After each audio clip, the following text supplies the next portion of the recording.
So this is my zetec-s swapped mx5 I've been working on over the past 6 months, and today I'm going to address some of the issues that I've been getting, some of the hate issues. So number one would be my oil catch can.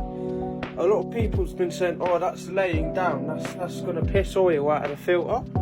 But if your oil catch can is filling up and leaking out the filter, then there's either a bad engine issue or you're frankly not emptying the catch can enough. So and this one goes, it's hard to see, it goes straight down there onto that plate. That was a crankcase breather and it got blocked off and just turned into a normal breather without the breather box that goes into there. And then we then have obviously our standard.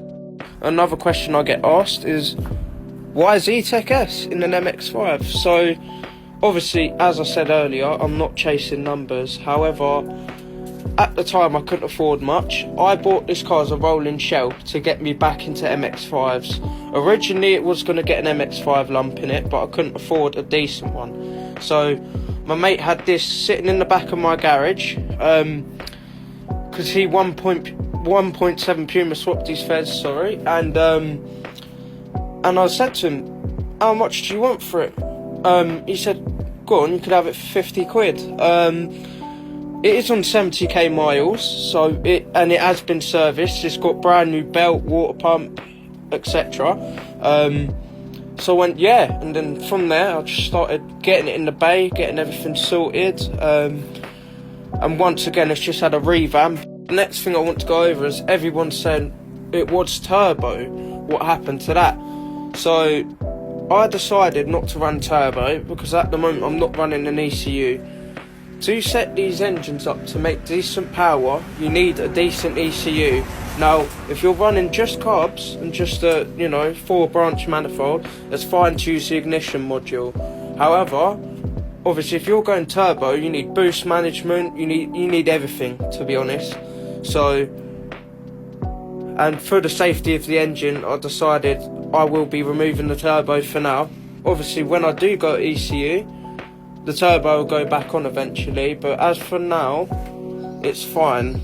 Another thing I've been getting, like stupid comment wise, is that apparently because this is 3D printed it would melt.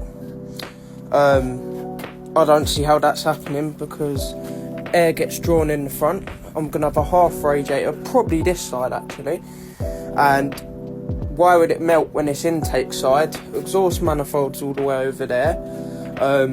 And obviously people's also been talking about my homemade plenum, so they've been saying, oh, that's not airtight, you couldn't run boost for it, and you're correct, I cannot.